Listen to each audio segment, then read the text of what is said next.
And so our authors then, speaking of Princeton, want to go just maybe a generation before Warfield and look at Charles Hodge. So he's our next, precursor to the Reformed view, right? He lived 1797 to 1878.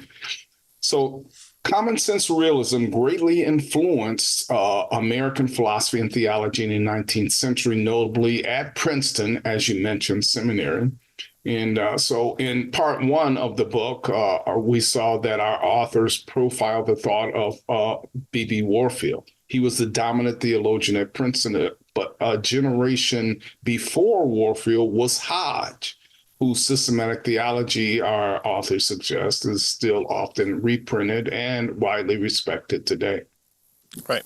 And, we covered Warfield in a different one. So he didn't exactly match up to his predecessor Hodge here. So it's not to take anything away from Warfield. I would never do such a thing, and would right. fight any man. Give it back.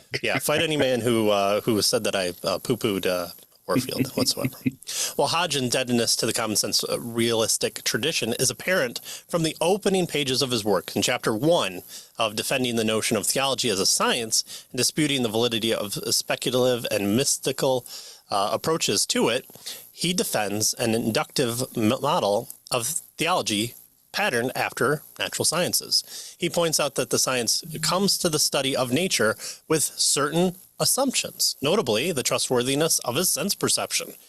It's something that we always need to be clear with, and it's something that even scientists, when they have a tool or technology, they're trying to make sure that it matches what their senses have and what is coming from the outside world, because they don't want it to have a false positive because of the technology.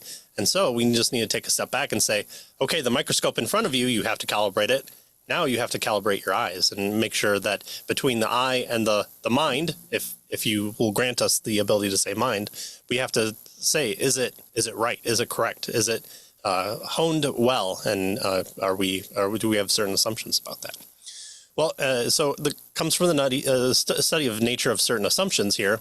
Scientists have, notably the trustworthiness of their sense perception, the trustworthiness of the mental operations, such as memory and logical inference, and the certainty of such truths as every effect must have a cause. So all these things are almost taken for granted, and when challenged on it, people say, well, because that's what we need to do in order to do science, or because it's worked so far. And so it's just to continue to push back and instead of look back and say, why is this the case that we should trust these things? And so that's what Hodge is doing here, is taking a step back and saying, when it comes to our sense perception, what has to be the case for us to be trustworthy in those things? Right. And so he says that we have to assume these things.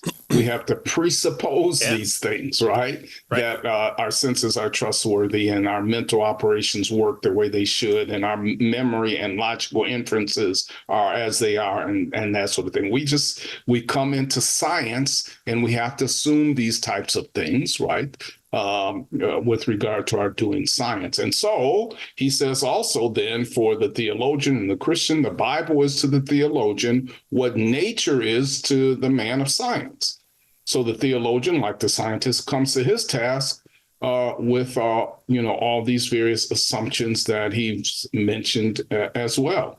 So we must also assume the validity of those laws of belief which God has impressed upon our nature, including the essential distinction between right and wrong. We have to assume that, right? That somehow we know that because God has, as he says here, impressed that upon our nature. We have to assume that sin deserves punishment and other similar first truths, which God has implanted in the constitution of all moral beings, and which no objective revelation can possibly contradict. So just like the man of science comes into his discipline and his study with some basic assumptions, so the theologian comes into his discipline and his study with some basic assumptions, things that we take for granted. Right. In Chapter 2, Hodge argues for the necessity of a revealed theology. He distinguishes between natural theology, the knowledge of God gained from God's revelation in nature, and Christian theology, which is based on the Bible.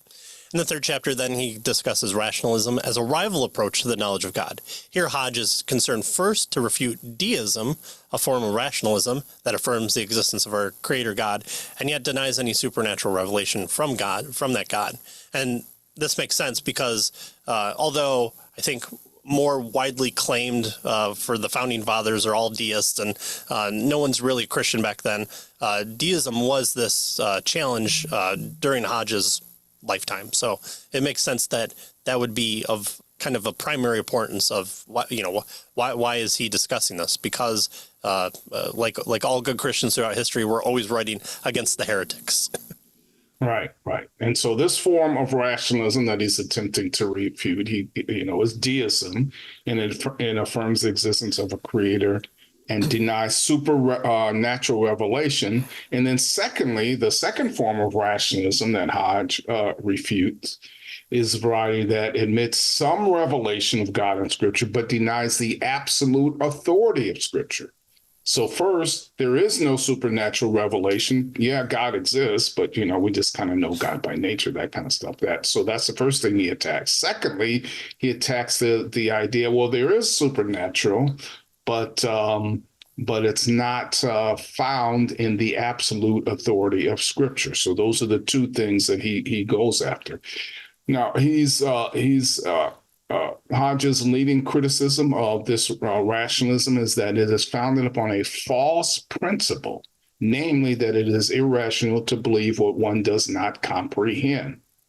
Likewise, the dogmatic rationalism that claims to affirm the doctrines of Scripture on the basis of their fitting into a comprehensive philosophical system, right? In other words, we believe the Scripture because of our philosophical system, is also, he suggests, to be rejected.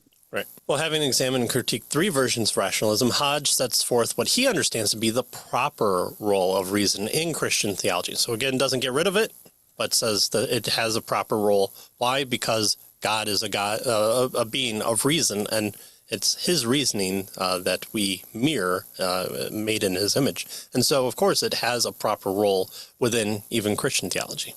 At this point, his affinity for the evidentialist approach comes to the fore. He points out first that revelation is a communication from God directed to the human mind and therefore to human reason. And then he affirms that it is the prerogative of reason to judge the credibility of a revelation. Right. Okay. So, like Thomas Reid, then, Charles Hodge has a Calvinist, approach. He was a Calvinist whose thought had strong affinities with both the classical and the evidentialist approaches to apologetics. Nevertheless, certain aspects of both of their thoughts, especially in their epistemology, were preparing the way for a new and distinctive Reformed approach to apologetics. Right.